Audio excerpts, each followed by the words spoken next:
Welcome, everybody, to the NFL show on the Grilling Truth Sports Network. As always, the Grilling Truth is powered by Betting.net. Betting.net is your best bet for finding the online sportsbook or casino that's right for you. Make sure you check them out at Betting.net. As always, guys, this is the NFL show. I'm your host, Mike Goodpaster. Tonight, we're going to talk about the AFC East. We're going to preview it as training camps have just started. And help me welcome in NFL beat reporter, St. John's basketball reporter, too, Dan Kornhauser. How you doing, Dan? Pretty good, Mike. Pretty good. Happy Sunday fun day. You ready to kick off our NFL season preview with the AFC East? Yeah, I'm just ready for football games to start on Thursday night. So, well, preseason is what, 5 weeks away, something like that. We are getting preseason. Regular season. Regular season. Yeah, we're about 5 weeks away from the Bengals going undefeated and winning the Super Bowl. But today we're going to talk about the AFC East. Buffalo, Miami. Of course, Buffalo has to be the odds-on favorite coming into this, Dan. But when I look at this, the one team to me that stands out that can really challenge is the Miami Dolphins. That's going to have a lot to do with Tua Tagovailoa, the quarterback. Mm-hmm. But the New England Patriots were a playoff team last year. The New York Jets made some big additions. So we're going to kick this off by talking about the Buffalo Bills. And the Buffalo Bills, to me, are one of the three best teams in the AFC. I don't think there's any doubt about that. Josh Allen, I think the question here is he embarking on an MVP campaign? He's 26 years old. He's got weapons all around him, including Stephon Diggs. He seems to be at the peak of his powers, and he had two great postseason games last year. But, of course, you had the nightmarish 13 seconds at Arrowhead Stadium. Josh Allen, can he get even better than what we've seen the last couple of years, Dan? Yeah, I think he definitely can. There's always room for improvement with these young quarterbacks, no matter how good they might seem on the surface, and even with some of their passing yardage and touchdowns and stuff, they can always be better. He could definitely make that completion percentage go up a little bit, get up more towards 65, 66%. I think he was at like 62 or something like that this past season. But he can work on that, and also throwing less interceptions. He could always be more careful with the football. But and I think the trajectory is pointed up. Yeah, and I think the one thing that really improves a quarterback is when the offensive line gets better. And the Bills have constantly been tweaking their offensive line each year for the past 3 years, trying to find the optimal starting five and the best reserve options also. And late last season, they settled on a solid offensive line. Deion Dawkins, Ryan Bates, Mitch Morose, Darrell Williams, and Spencer Brown with Kobe Ford as a sixth option. Now, they have signed Roger Saffold, who is expected to take over the guard spot to replace Williams. And the biggest improvement, I think, has to come from Spencer Brown, who's a young guy who was up and down as a rookie, but I think he's got strong potential at right tackle. And when you look at that, the offensive line could get better there, but I think there are some question marks with Spencer Brown. Yeah, the Buffalo Bills are a team with very, very few big question marks when you look at their roster T to B. And I mean, if they're going to look for something, yeah, I'll agree with you. I think their offensive line does have to get their act together a little bit. Saffold was a good addition, but I think he's more of a run blocker at this point than he is a good pass blocker. So that doesn't necessarily help Josh Allen in the passing game, but they do want to run the ball a little bit more. They hope Ryan Bates is a special find. They got him over from Philadelphia. And they, like you said, they had Cody Ford there, former second-round pick out of Oklahoma. They tried him at right tackle, didn't work. Tried him at guard, was So now he's their swing guard, swing tackle. And you're right, Spencer Brown, besides the questions at guard, Spencer Brown needs to play well this year. He was I think Saffold will take care of a lot of the guard question. He's a solid guy. But I think Spencer Brown in the end is the big thing here. MFL Podcast says, "What's going on, boys?" So he must be looking at you when he says, "Boy, Sam." But thanks for listening, MFL Podcast. All right, now the other question to me comes on the defensive end with them. Defensively, they added Von Miller.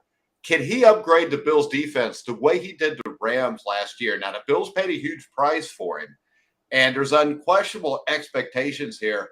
And like I said, Miller joined a good Rams defense midseason last season and helped raise it to championship-grade quality. Can he do that with the Buffalo Bills? I expect it. And with the contract that Buffalo gave him, you pretty much think they expect it to. Now, Von Miller is getting older. and he's probably more of a pass rush specialist at this point in his career. Not because he's bad, but you don't want him to wear down as the season goes on, and injuries are a question for him the last few years. So you want him to step in and have that same impact. And as long as he can help Greg Rousseau, Boogie Basham, AJ Epinesa take that next step forward in their development, I think that's gonna the off the field benefit is gonna be just as good as the on field benefit. This guy can slide right in at right end and get him 10 to 12 sacks. Why not? Yeah, and I think last year what we saw is the Bills had one of the best defenses, but against high-powered offenses like the Chiefs, they proved that they needed more firepower. I think that they definitely added that with Von Miller. The other thing here is the offense. We always hear about the running game. The running game, not great, not terrible, kind of average. There was a big addition to the backfield in second-rounder James Cook, who is a possible big play threat and third down option who will be folded in with recent draft picks, Devin Singletary and Zach Moss, free agent addition, Duke Johnson. I mean, this is a team, I think it goes hand in hand with that offensive line, why there's really not been a great running game in Buffalo. And if you give Buffalo a great running game, I think you see Josh Allen's pass percent completions go up 4 or 5% just because it takes some of the heat off of him. Yeah, man. I love James Cook coming out of college. He is, of course, the other Cook over there in Minnesota. He's his younger brother. And they run similarly, and they have similar skill sets. I'm not saying James is going to be an all-pro running back, but it's in his bloodline, and he looks like a natural runner. He looked really good in Florida State in limited time. He was a second-round pick for them this year. I think that was an A-plus pick for this offense because they've been trying to run the ball more, and to help Josh Allen, like you said, that's something that they really want to do. That's also why they brought in a guy like Saffold to help beef up that front, make them tougher in the run game. They brought in O.J. Howard at tight end, who can play inline traditional tight end, and he's a solid blocker when he applies himself. So all these moves are geared to helping the offense be more balanced because Singletary and Moss showed they weren't quite right in a tandem. And Singletary with Cook now looks a little better, and I expect Cook as the season goes on to really take that 1A to Singletary's 1B as the season wears on because Cook is just naturally, I think he's just better at this point. Yeah, I think the big wild card here with the offense is you've got Stephon Diggs. You need another guy. Cole Beasley's gone. Gabriel Davis last year scored 9 touchdowns in his final 7 games, including a 4-touchdown effort in the playoffs against the Kansas City Chiefs. Beast. I think he is on the verge of stardom. And if he does, I think he takes this Buffalo offense to completely new levels. Well, yeah, I mean, he's been all the rage of the team this offseason, not only for Bills fans, and one of my buddies is a really big Bills fan. I've been hearing about Gabe Davis all offseason, but not just Bills fans, but people around the country are taking notice, especially those who play fantasy football. Gabe Davis is someone who's very much on the radar. He's stepping into that wide receiver 2 slot. And while some might question, is he quite ready for such a big role in such a pass-heavy offense? Whoever's asking that may not know much about Gabe Davis, but the man's ready, and he added poundage. He's over 220, I think, at this point.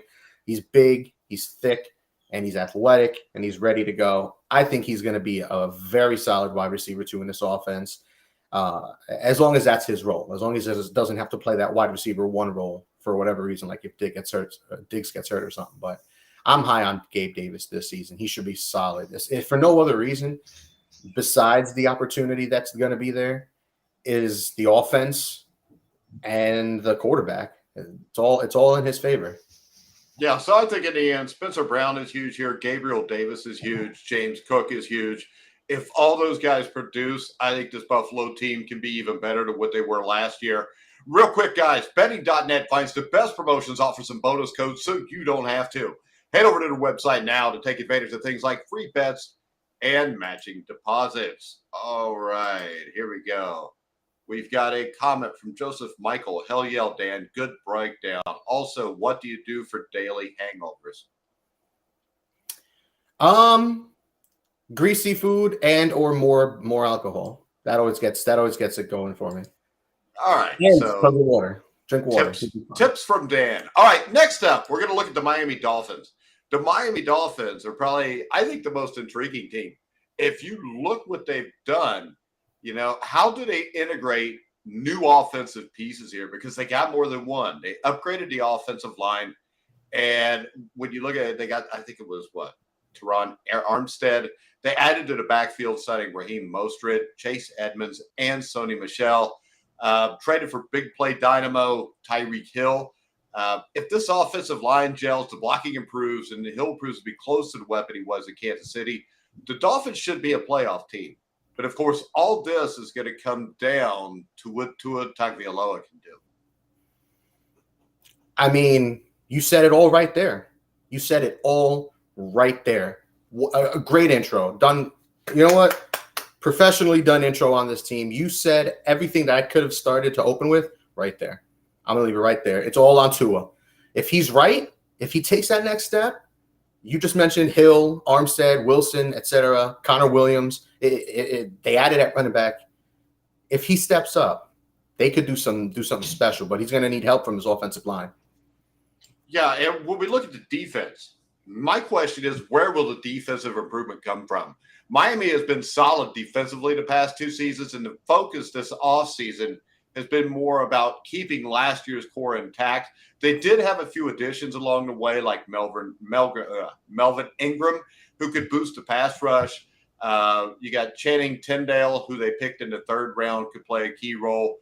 The other hope for improvement comes from within, which would be Javon Holland, Jalen Phillips, Christian Wilkins. They're young stars on the rise. So the defense, I think there's some questions. I think the defense is good, though. But is an addition of Melvin Ingram enough to really put this team over the top? I don't know, because as much as I like Jalen Phillips, their 1st-round pick in 2021, he had a really solid year this past year. Really took a nice step forward in his development from his first year. But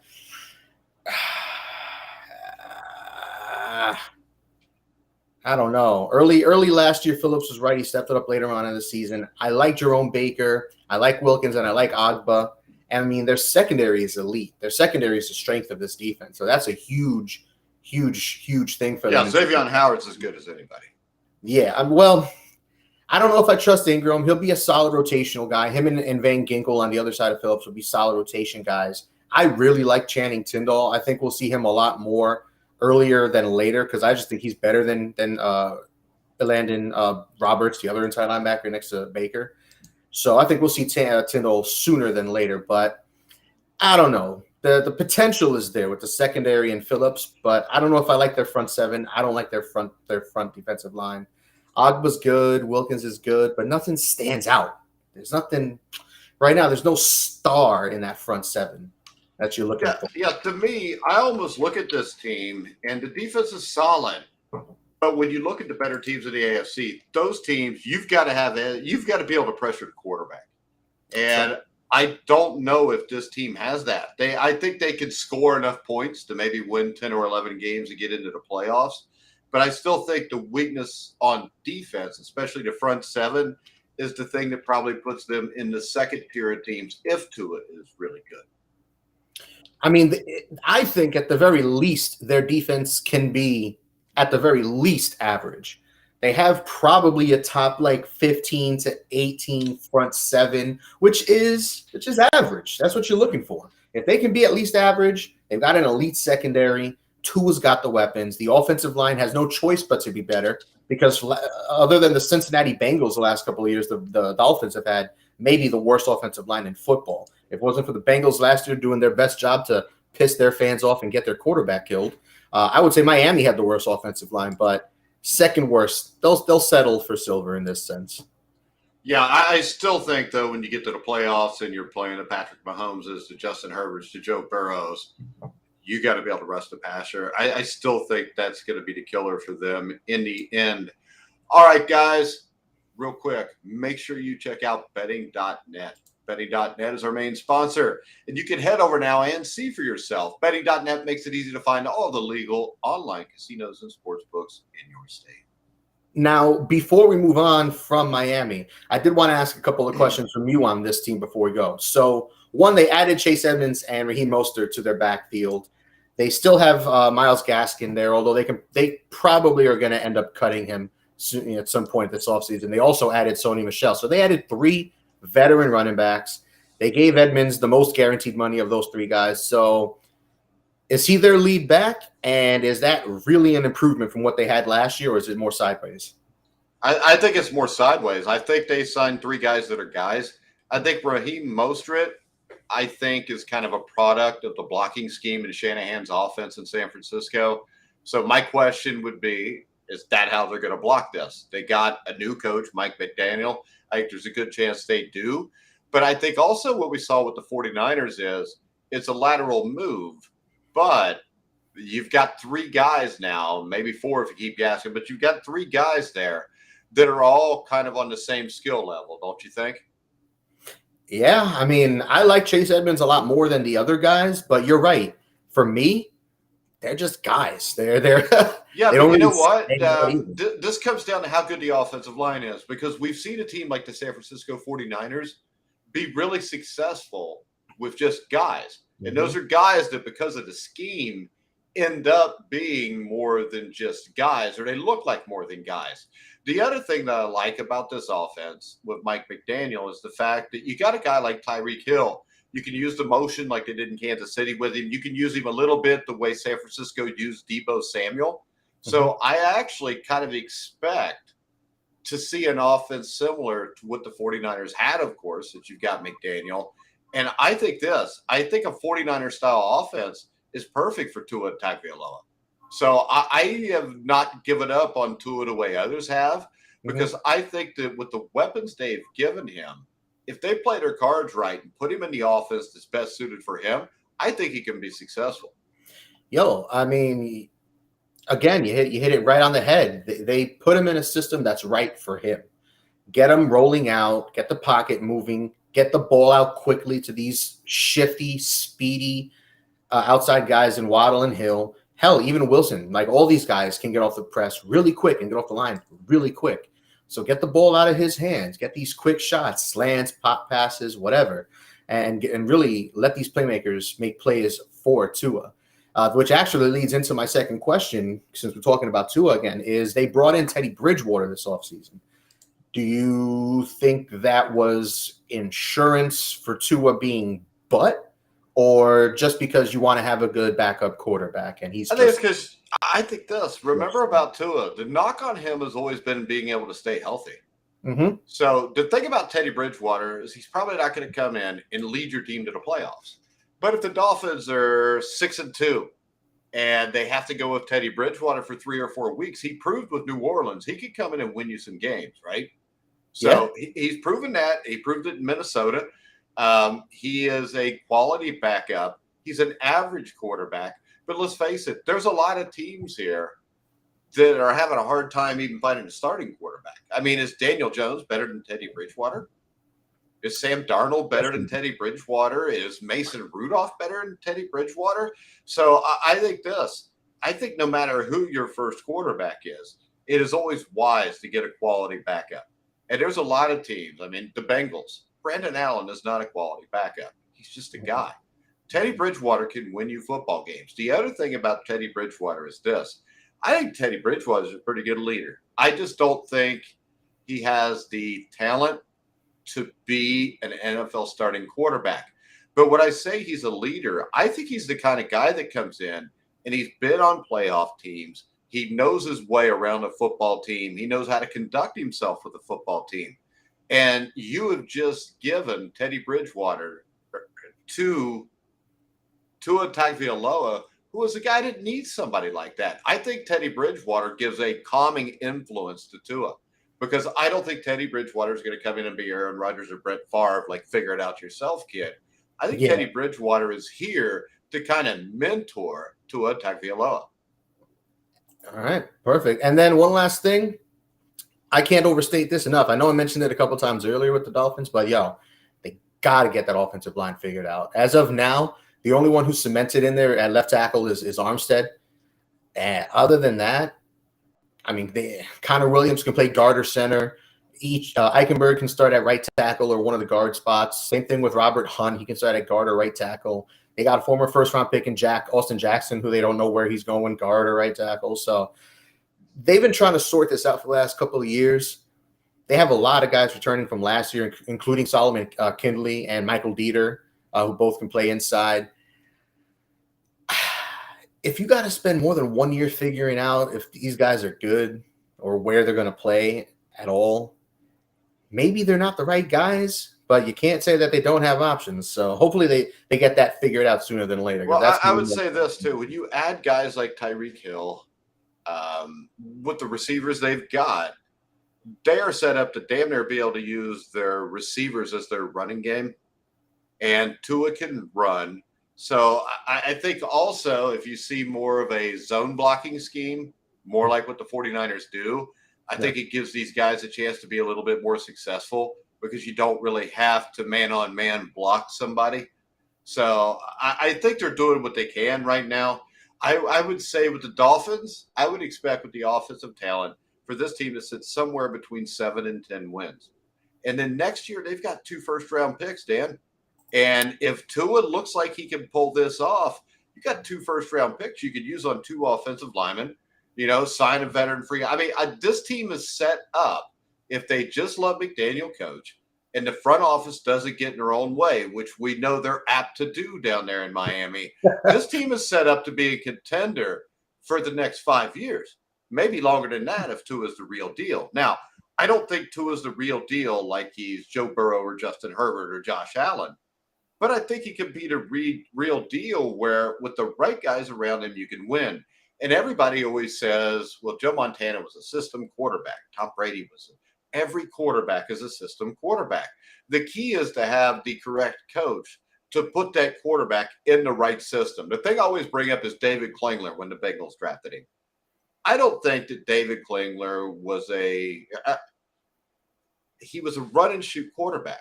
The Bengals tried to bring him in and make him Kenny Anderson or Boomer Esiason. He wasn't that. So why draft a run and shoot quarterback if you're not going to run the run and shoot? So I think what you have here, I don't think Brian Flores was committed to Tua being the quarterback. So I don't think he ever put Tua in the correct system to be successful. I think McDaniel is doing that. I think this is, like I said, a 7 to 10 win team. I think they're a borderline playoff team just because of all that offensive talent.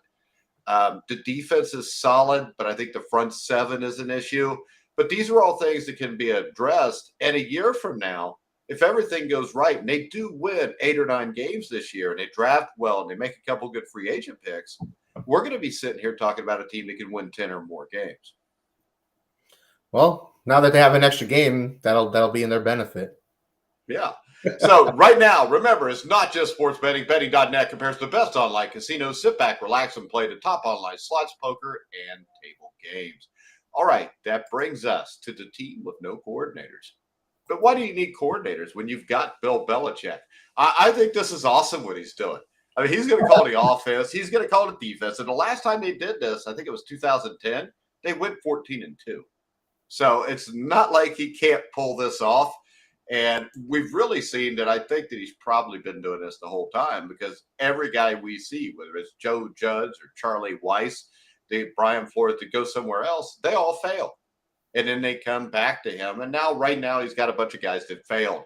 Now, I think the biggest question for the New England Patriots has to be the year 2 development of Mac Jones and just how he'll go improving with his seemingly unusual coaching arrangement.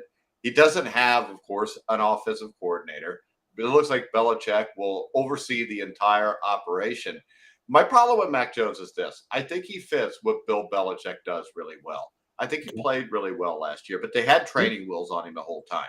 They never kicked the training wheels off. Hell, you remember the game in Buffalo where I think he threw 3 passes and they won. Yeah. At some point, if you want to win a Super Bowl, you got to kick the training wheels off and see if this guy can do it.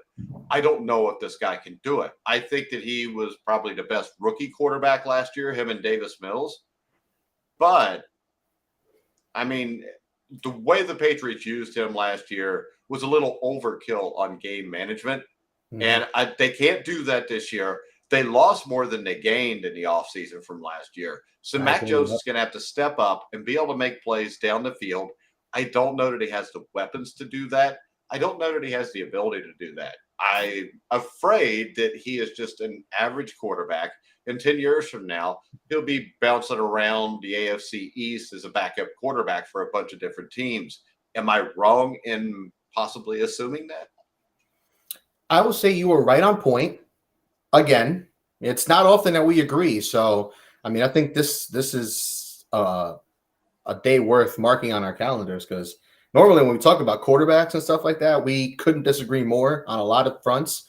But again, right on point, this man. And I like that I'm hearing this because you were high on Jones. I was high on Mac Jones compared to everybody else that was drafted with him. Fair point. So, you were. I mean, Mac Jones in a normal draft year, Mac Jones in a normal draft year is a 4th round pick. Fair. So that's pretty much what he is. That's what he was coming out. He was a game manager type. Someone what he's going to do. He's not the biggest, doesn't have the biggest arm. He's not fleet of foot. He's not exciting, but he's not going to kill you. And, he can play the quarterback position pretty well. He's a smart guy.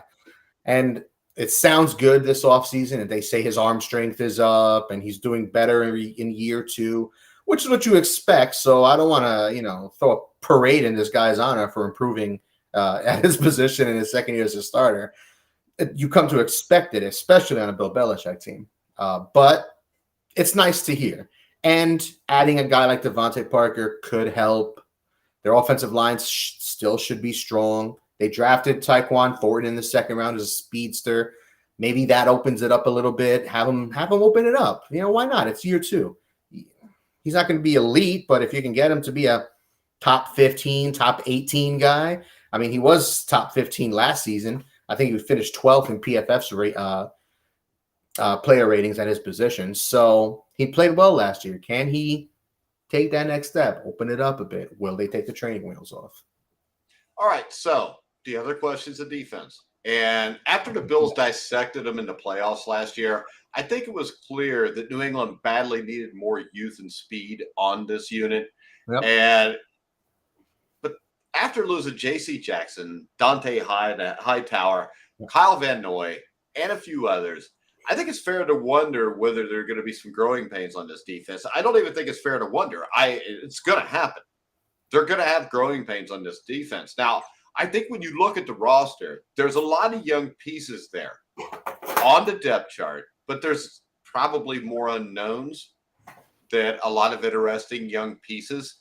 So considering how much offensive firepower that is in this division now, because I think Miami's got that. Miami's offense is going to be loaded. The O-line's an issue, but they're still loaded. Mm-hmm. Buffalo is beyond loaded. Mm-hmm. How does this defense keep up? Because I think it's real safe to say this defense is coached as well as any defense in the NFL. But you can't coach speed. And I think what we saw is last year, Bill Belichick can game plan win regular season games he shouldn't be able to win. But when you get to the playoffs, a lack of speed will kill you. And this team just does not have the speed on defense that is required to win, especially against the Bills and the Dolphins.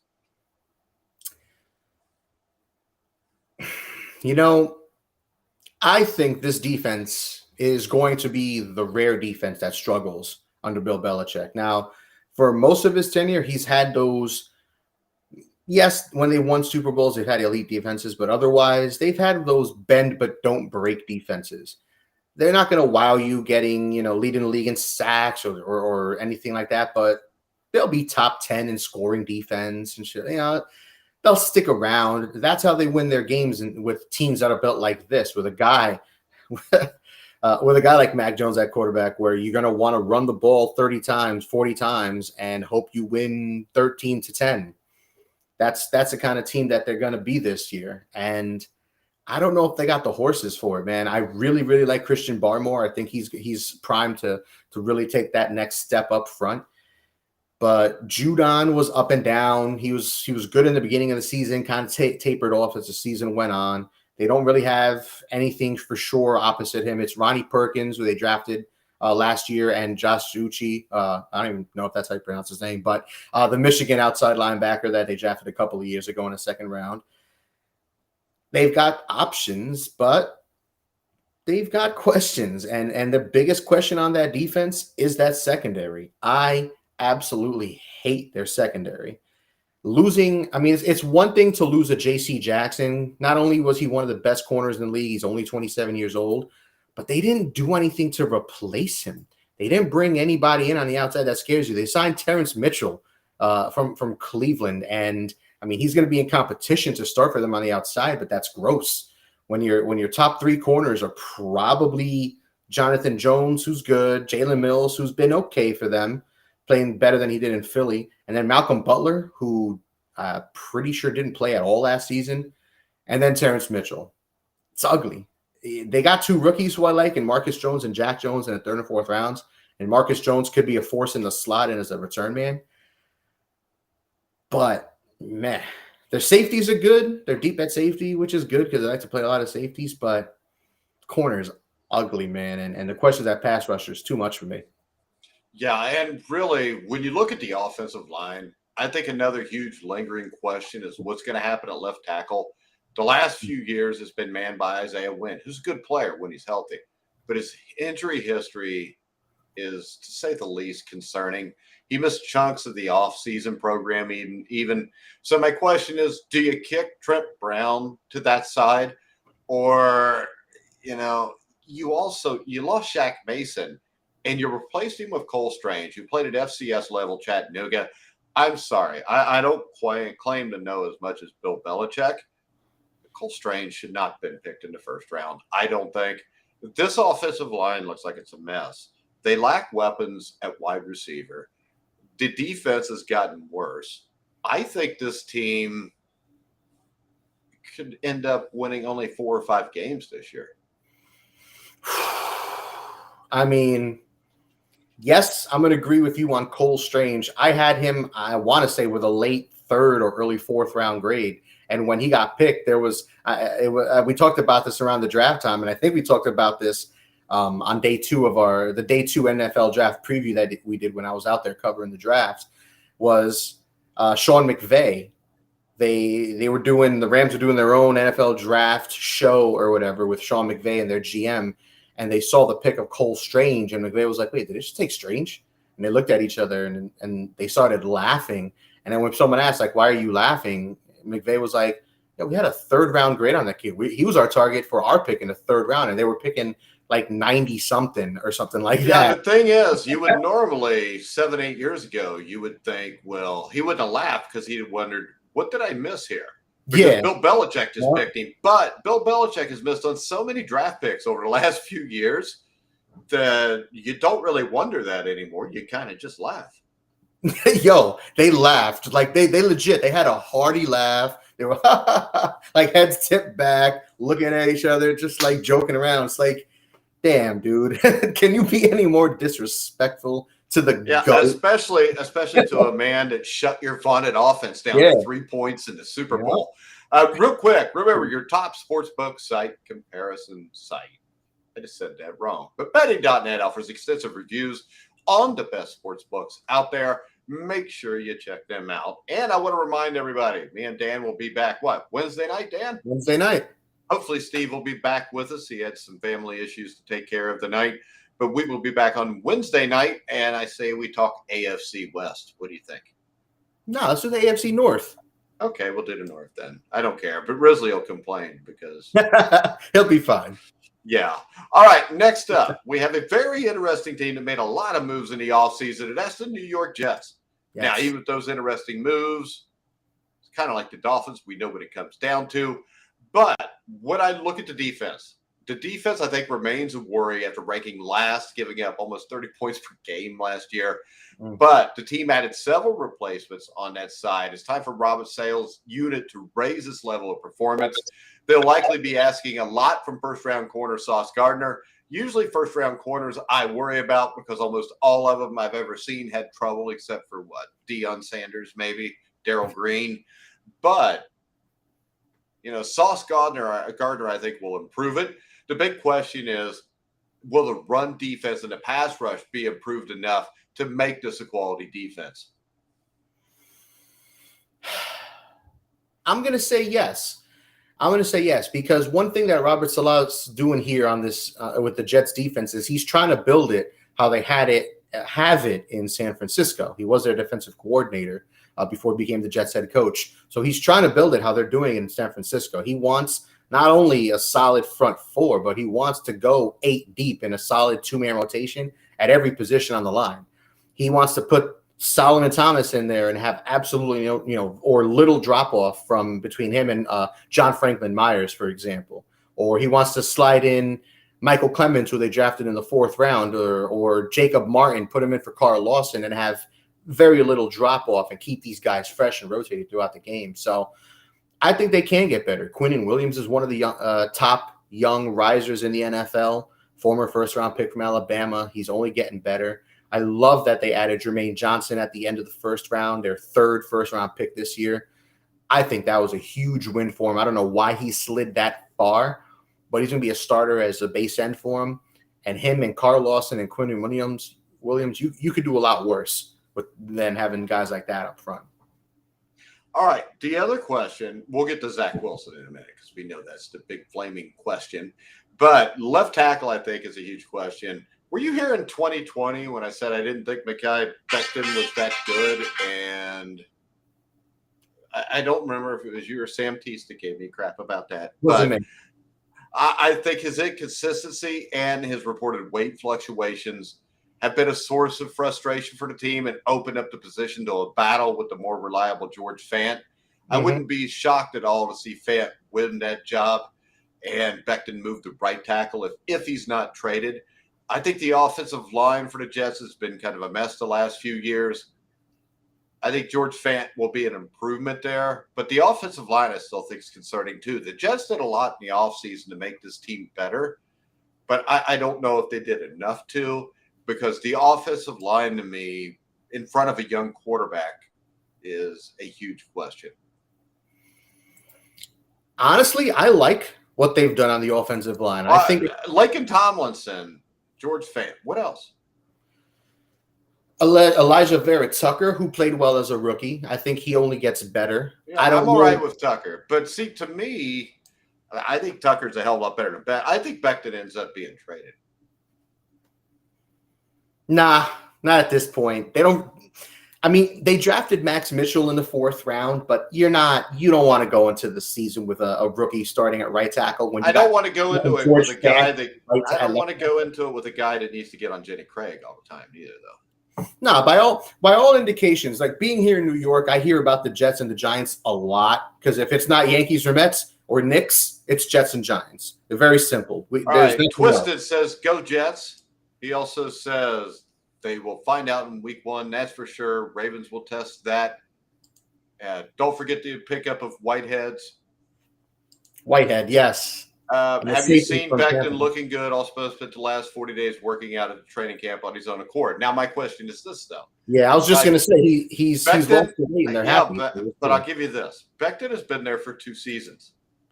And for the last 40 days, he's done what he's supposed to do.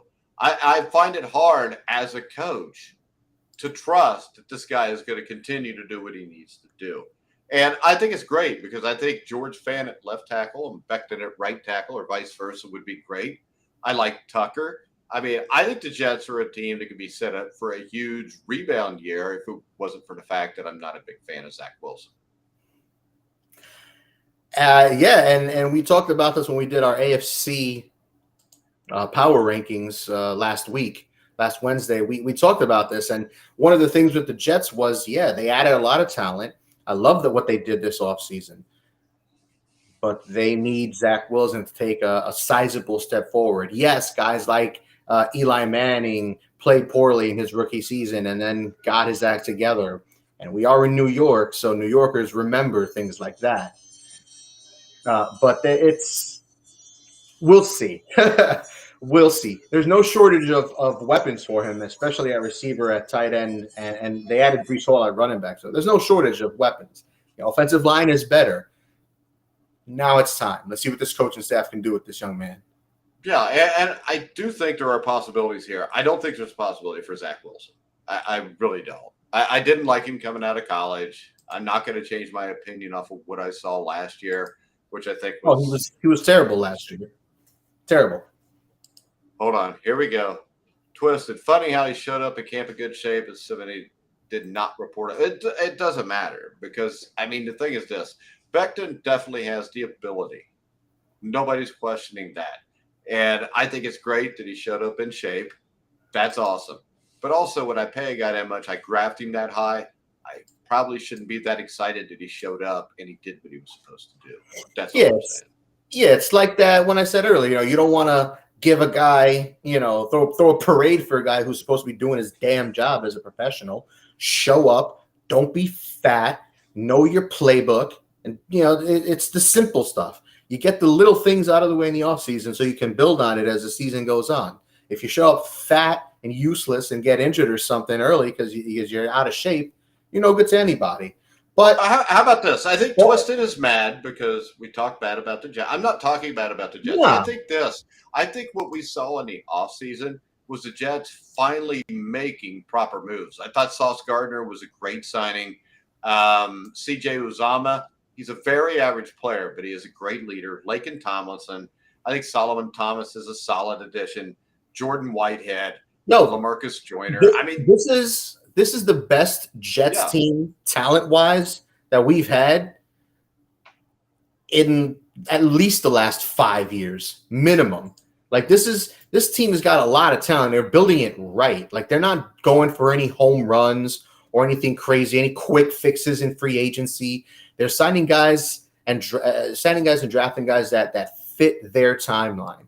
And it's good to see, especially being in New York and hearing about this every single day on the radio and stuff like that. Like Elijah Moore, Corey Davis, Garrett Wilson, that's a legit wide receiver trio. If they get anything out of Denzel Mims, that's a cherry on top. And you could do a lot worse than Braxton Berrios as your wide receiver 4. Their offensive line is better. Their tight end situation is a lot better. I can tell you this, Dan. Uzoma and Conklin are a great duo. I don't think the Jets finished last in this division.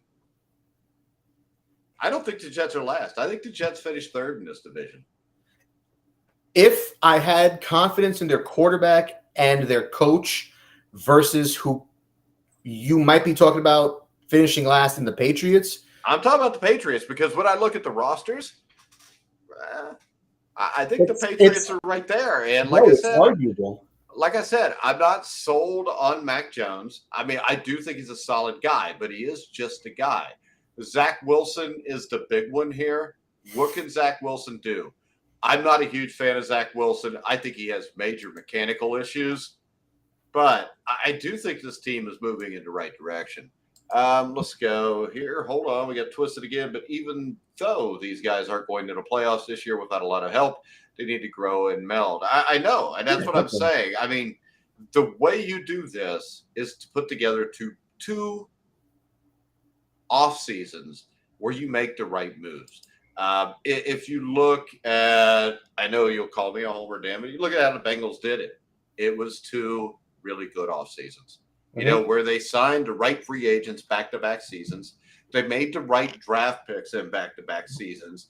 And that's what turned it around. And let's face it, right now, if we were sitting here last year talking about the Bengals and the Jets, the only difference we would see between the Bengals and the Jets would probably be Joe Burrow as opposed to Zack Wilson. So Zack Wilson's not going to be Joe Burrow.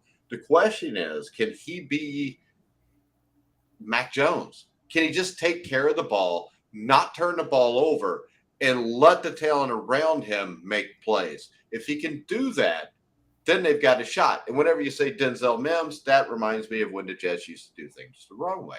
And Mekhi Becton, to me, is a guy that I go to pro days. I haven't went in a few years, but I went to the Louisville Pro Day a couple of years ago, and he just struck me as being somebody that was lazy. And maybe he'll get out of that. But there's very few guys that I see that I think are lazy, that are 22, 23 years old, that all of a sudden become not lazy after they've gotten millions of dollars. That's all I'm saying. No. And also with Becton, I think that he has major mechanical issues also. You know, I don't think he's got the greatest feet in the world. He's a big dude. Sometimes a guy being too big can be a problem also. But I really like what the Jets have done. Hell, I like what the Giants did in the offseason. The problem for both of those teams is they're still stuck with inadequate quarterbacks. And see, two things I wanted to touch on with the Jets before we wrap them up, because it feels like we're getting close to the end here. A strength and a weakness, and coincidentally, they happen to be on opposite ends of the ball. We'll start with the strength. The strength that I like is their ground game. I mean, adding Breece Hall takes it to the next level. And the Jets, like you were talking about the Bengals, signing guys like Awuzie, for example, at corner, and Hendrickson in the offseason from the Saints, like veteran pieces like that. The Jets did those, but the Bengals also brought in key draft picks on both sides of the ball. And it goes beyond Burrow, because if they didn't have some of these other pieces, if they didn't have how about this? If I'm a Jets fan, if they didn't have not only a Chase, because Chase is great, but if they didn't have a T. Higgins, for example, that they took in the second round, let's forget Higgins wasn't a first round pick; he was a second rounder. So if they don't have a guy like Higgins in the second round, you wonder how good is Burrow really going to be doing this past season?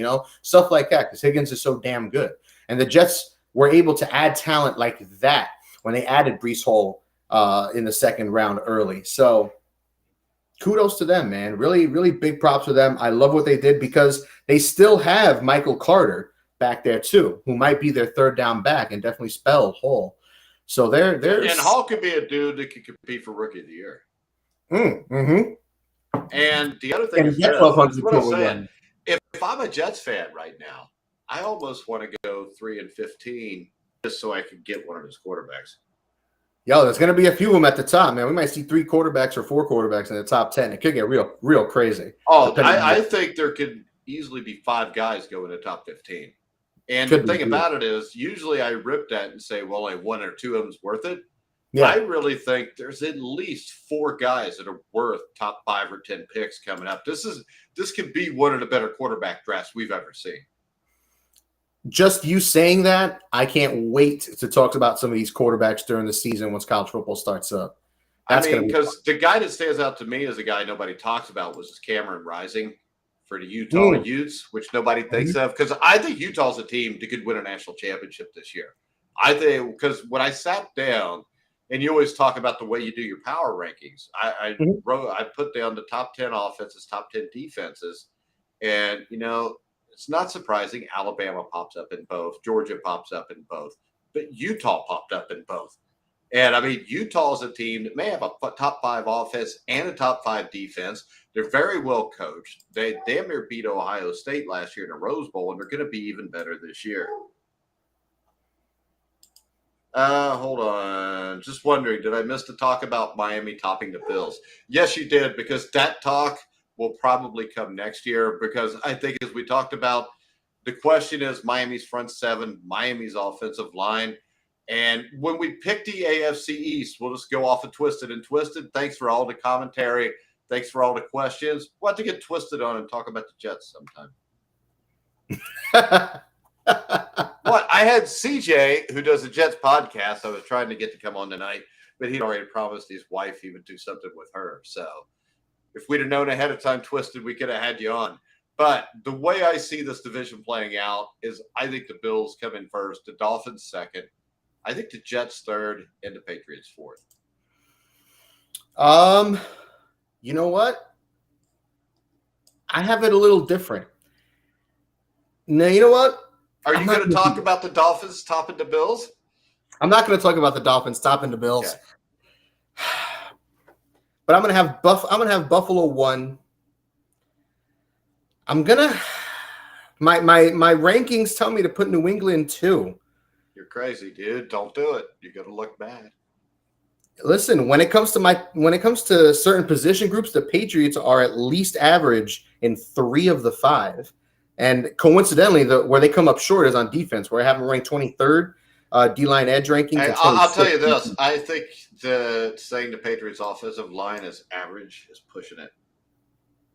Nah, they should be fine, man. I mean, yeah, Cole Strange at guard is threatening, but you give them the benefit of the doubt, at least on the O-line. And Twisted, you can, if you go to the Grilling Truth Facebook page, or you go, if you're watching on YouTube, as soon as it's over, you can rewatch it and catch the start where we started off talking about Miami and Buffalo also.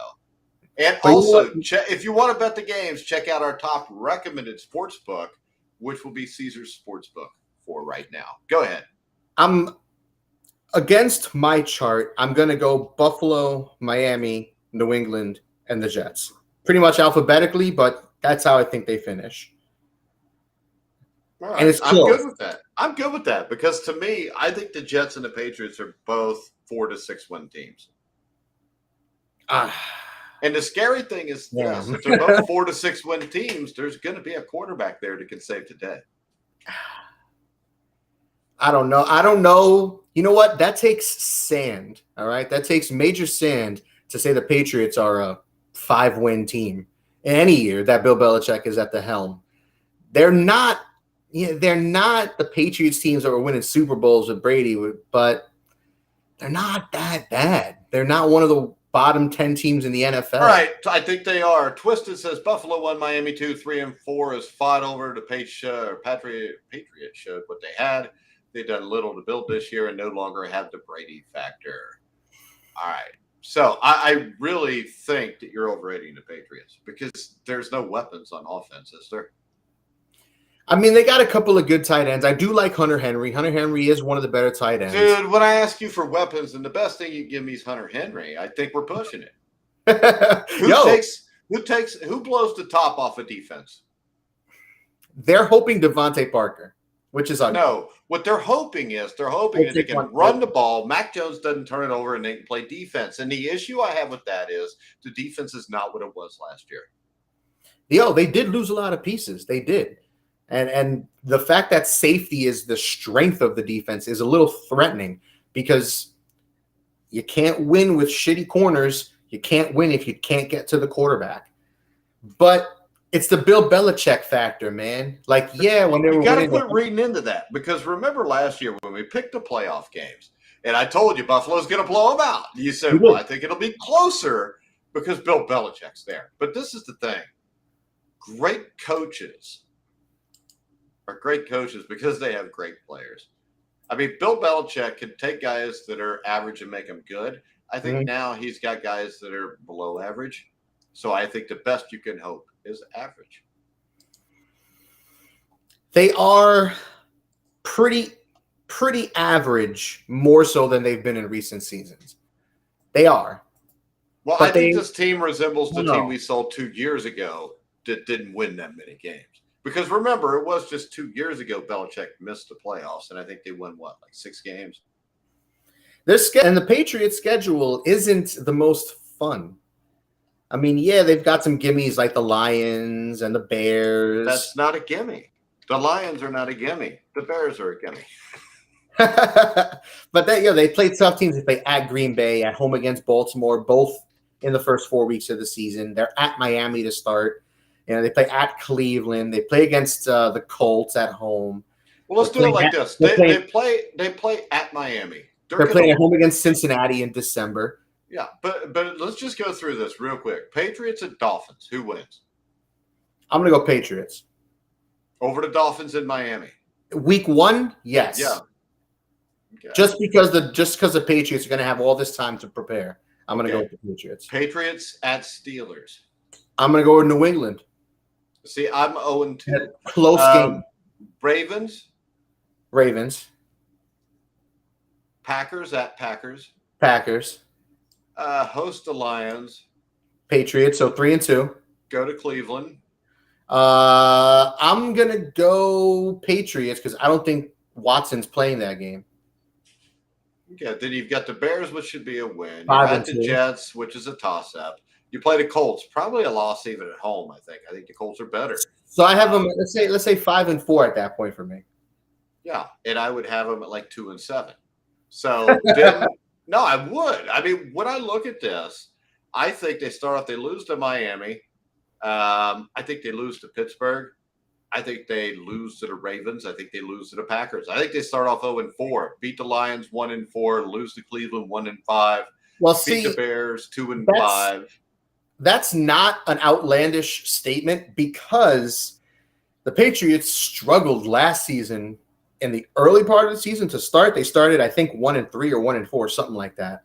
And then to close out the season, the last 4 games, they went 1-4. The middle is when they ran it out. I think they had like 6 or 7 wins in a row in the middle of the season from October to the start. Yeah, but see, the issue here is this: at the end of the season, you're going to Minnesota, you're hosting Buffalo, you go to Arizona. That's East Coast to West Coast, never easy.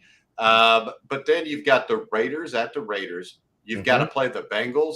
You got to play the Dolphins, and that game is in New England.